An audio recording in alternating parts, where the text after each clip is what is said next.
감추인 일은 우리 하나님 여호와께 속하였거니와 나타난 일은 영원히 우리와 우리 자손에게 속하였나니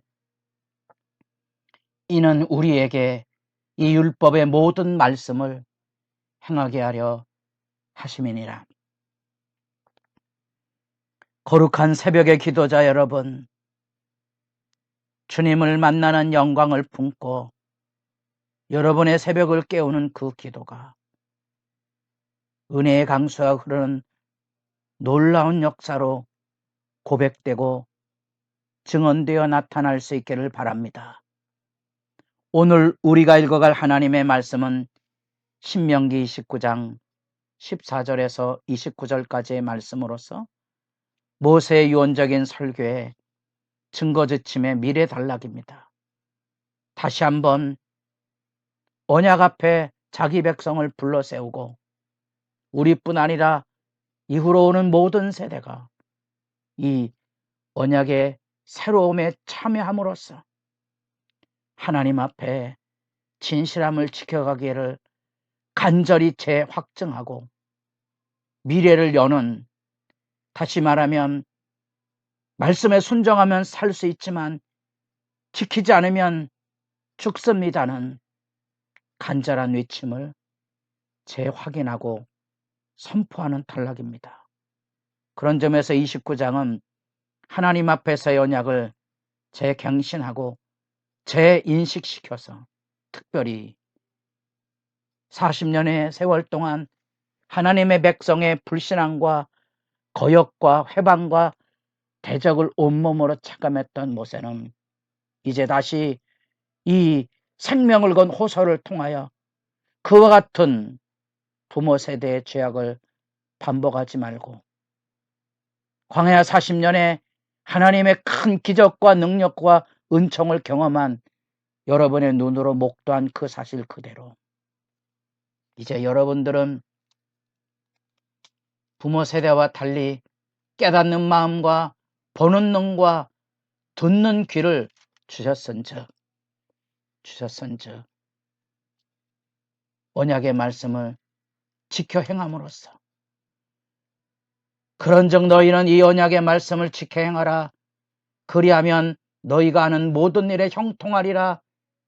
29장 9절의 말씀 그대로 이제 그 말씀을 선포하고 언약체결의 현재와 미래를 14절에 내가 이 언약과 맹세를 너희에게만 세우는 것이 아니라 오늘 우리 하나님 여호와 앞에서 우리와 함께 여기 서 있는 자와 오늘 우리와 함께 여기 있지 아니한 자에게까지니 오늘 여기 이제 이 언약에 참여하는 믿음의 다음 세대 심지어 이방인까지 누구든지 여호와를 섬기는 이들은 시대와 인종을 초월해서 하나님의 언약 백성으로서 본분을 지켜야 될 하나님 앞에서의 엄숙한 언약의 경고를 일깨우고 있는 거지요.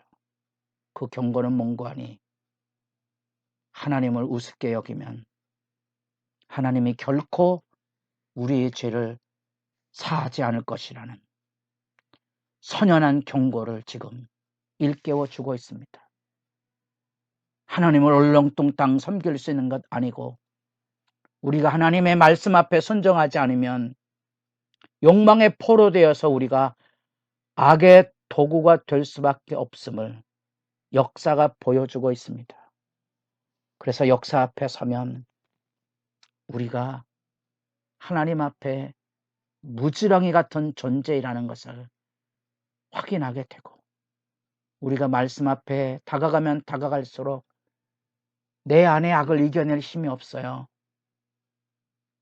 너무나 고맙고 감사하게도 내가 범죄하지 않도록 하나님께서 울타리를 세워주셔서 내 발길을 막는다는 것과 작은 일에도 징계하셔서 하나님 앞에 벌떡벌떡 정신 차리게 해주시는 그 크신 은혜, 내 믿음 자랑할 것도 아무것도 없고 지금까지 지내온 것 주의 크신 은혜이고, 그렇게 우리가 믿음이 약한 자나 죄인이나 악인이나 안아줄 수 있는 거죠. 은혜 받으면 다 돌아올 거거든요. 마치 부모님의 은혜를 깨달을 날이 올 것이거든요. 부모님 돌아가시고 서럽게 울지 마시고 하나님 앞에 서십시오. 살아있는 동안. 그게 지혜가 아니겠습니까? 지금 이 경고를 하는 이유가 뭔지 아시겠습니까? 하나님을 만홀히 여기는 거죠. 그래서 하나님의 말씀을 19절에 보면 멸망할지라도 내게는 평안이 있으리라 할까 하노라. 이 말은 뭔고 하니, 하나님의 축복은 내게 있지만 하나님의 재앙은 내게 없을 거라는 거예요. 그 인간이 가지고는 오만함이죠. 애굽에서 종살이해서 광야의 여정을 통과했던 너희는 기억하느냐? 여러 우상을 섬겼던, 특별히 민수기 25장의 바알부올 사건, 암몬 족속의 밀곰을 섬겼던 그 우상 숭배의 실제를 여기 지금 재확인하고 고발해내고 있는데, 그들은 축복은 받아들이지만 하나님의 재앙은 우습게 여긴다는 거죠. 가만두겠습니까? 가만두지 않을 거라는 거예요. 오해하지 마십시오. 우리 하나님은 용서하는 분이시지만 이런 오만하고 가증한 자들을 결코 지나치지 않을 거거든요. 20절, 여호와는 이런 자를 사하지 않을 뿐 아니라 그 위에 여호와의 분노와 질투의 불과 저주를 쏟아부으실 것이고, 아예 이스라엘 백성들을 천하의 이름을 지어버리시고 그들이 언약을 저버리고 우상 숭배에 대한 그 삶의 그대로 하나님께서 화를 더하실 것을 경고해 주고 있습니다. 여러분들은 성경을 어떻게 읽고 있는지요? 이스라엘 백성이 하나님의 은혜로 광야에 나와 율법을 받으러 올라간 모세의 빈 자리에 금송아지를 섬겼던 실제 사실, 하마터면 모든 하나님의 구원 역사가 심판으로 끝나버릴 그 위기에 모세가 목숨을 걸고 자기 생명을 담보로 하여 하나님께 탄원하여 속죄함을 입었던 출애굽기 32장 사건을 기억합니까? 기억하셔야 됩니다. 그러면 우리 주님의 십자가가 이해가 됩니다. 이제 예수님께서 친히 이 저주를 대신 우리를 위하여 우리 대신 저주를 짊어지시고 새 언약을 여셨습니다. 새 언약이 열려졌습니다. 이제 예수님 안에서 우리 마음에 하나님의 법이 새겨집니다. 이제는 누구나 가르칠 필요 없습니다. 예수 안의 새 마음은 이 지금 우리가 읽고 있는 구약의 모든 율법을 다 압니다. 초신자는 모르고 기신자들은 알고 있다고 생각하지 마십시오. 교회를 30년씩 다녀도 종교 생활에 익숙해질 뿐이지 언약의 진실한 것은 변하지 않을 수 있습니다. 두려워하십시오. 믿음의 진실을 두려워하십시오. 성령을 속이지 아니하셔야 되고요. 해방하지 마셔야 됩니다. 바로 그런 관점에서 오늘 우리에게 준 말씀은, 여기 나타난 이 오늘